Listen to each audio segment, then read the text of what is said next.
Il-bandli amabile kawki fil-pjazza tad-Dera f'Ajnsielem se jinbidel fi spazju miftuħ sostenibbli. Ix-xogħol fuq din il-medda art ta' madwar 1140 metru kwadru beda u l-proġett se jirrendi f'ħażna ta' 84,000 metru kubu ta' ilma tax-xita.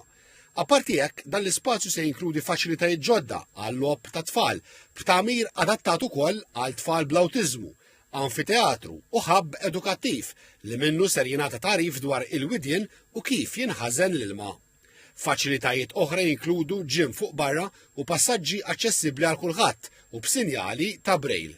Fi żjara fuq il-lan tax-xogħol il-Ministru għall-Ambjent Mirjam Dalli qalet li jekk wieħed jikkunsidra biss ir-residenti tal-lokalità, il-proġett se jitgawda minn madwar 3,000 resident li jgħixu sa 10 minuti mixi il-bogħod. Żidet tgħid li apparti l-Ajnselmiżi dan l-ispazju miftuħ jista' jitgawda mill-Lawċin u dawk li jżuru l-Għawdex.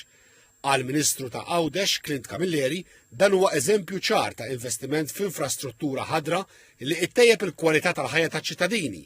Spjega li l-proġett se jippermetti li l-ilma li jgħaddi minn hawnhekk u jkompli sejjer għal wied tal-imġar jinġabar f'ġibjuni biex jintuża għat-tisqija ta' dan l-ispazju.